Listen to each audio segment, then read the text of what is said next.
Welcome back to Local Edition. My name is Brad Pomerantz. Thank you for joining me again. We're joined today by Neil Derry. He's a member of the Board of Supervisors in San Bernardino County. He is running for re-election. That election will be held in June 2012. Neil, thanks for joining us again.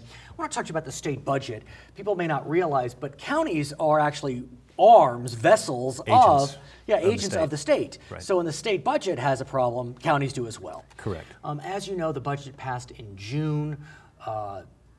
It forecasted that revenues would rise, and if they didn't rise by $4 billion, there are automatic triggers creating cuts. Correct, and we expect those cuts, at least some of them, to go into effect, primarily hitting education at the very beginning, which is going to mean larger class sizes in our local schools. So let's talk about that. I know you're not on the Board of Education, but be that as it may. I'm a parent, though. You're a parent. You're in, is it Redlands? Redlands Unified, Okay, yes. so what we know is that education is the first to be cut. Correct. And if the $4 billion doesn't come in, it could be cut by about $2 billion. If it's depends on the revenue. I think it's initially $600 million. So what are counties doing generally to prepare for the possible mid-year cut? And that's the key, it's mid-year. We're holding on, hoping for the best. We're having trouble balancing our own budgets. Many of our projections on revenues on our side, we've met the revenue projections, but we aren't meeting the savings side, where we're asking employees to pay their portion of their retirement, other things, and those are negotiated issues. So we're dealing with those firsthand, and they're difficult subjects to tackle. Here's another challenge. Being in local government, I presume, and correct me if I'm wrong, that you were a supporter of redevelopment agencies. Is that fair? Generally supportive, yes. Generally supportive. Reform, fine, but supportive.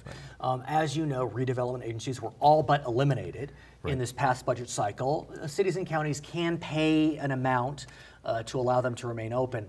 That being said, there is a lawsuit pending by the California League of Cities to try to reverse that decision.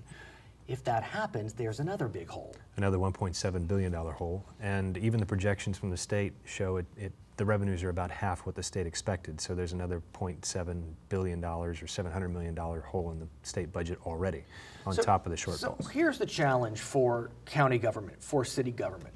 Sure, you want to keep redevelopment open, but if this lawsuit is successful, it's almost be careful what you wish for, because now you have another hole in the state budget, and you're a vessel of the state government. That's always the challenge. Anytime you're talking about battling with the state and local governments, there's not a quid pro quo there, but the revenues are the revenues, and they'll either go to the state or they'll go to local governments. I prefer them at the local level. I think that the local level is more responsive to the needs of individuals, and I think Sacramento hasn't competently addressed their budget. I want to talk to you about we'll call it a fire tax, the fire tax. You represent some rural communities, communities that are in high fire zones, and as part of the June budget deal, there was I don't know if I'm to call it a fee or a tax, I'm not sure what we'll call it, not to cast any type of judgment, but I will. Okay, and that's your job, and I'm just a neutral journalist. But about $90 a year for folks that are deemed to live in these rural fire zones. Correct. Talk to me about that. The money is supposed to go to fire prevention programs, but the legislature intended the money to go to the CAL FIRE, which is the California Fire Department. Unfortunately, CAL FIRE doesn't provide those services in our region to my constituents. It's provided by local governments, by special districts, by the county fire department. So it really is a tax when it comes to those folks.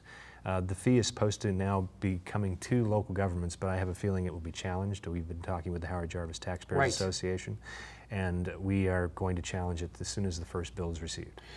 That will blow another hole in the budget. A $50 million hole in CAL FIRE's budget, but that hole is already exists because the legislation that the governor wanted to change the fee so that it would be revert back to CAL FIRE failed. Oh my. So the hole's there. Aren't you glad you work in local government? His name is Neil Derry. He is a member of the Board of Supervisors in San Bernardino County. My name is Brad Pomerantz. Thanks for joining us. Back to HLN.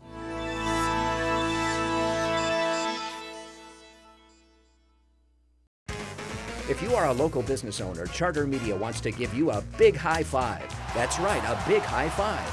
We'll air your 30-second commercial 500 times per month for $500 on Charter Media Channel 3. Get high frequency with 500 commercial airings monthly. Now that's a big high five. Create top-of-mind awareness and high-profile branding of your business. Reach thousands of households each month on your local channel. Call Charter Media today at 626-430-3504.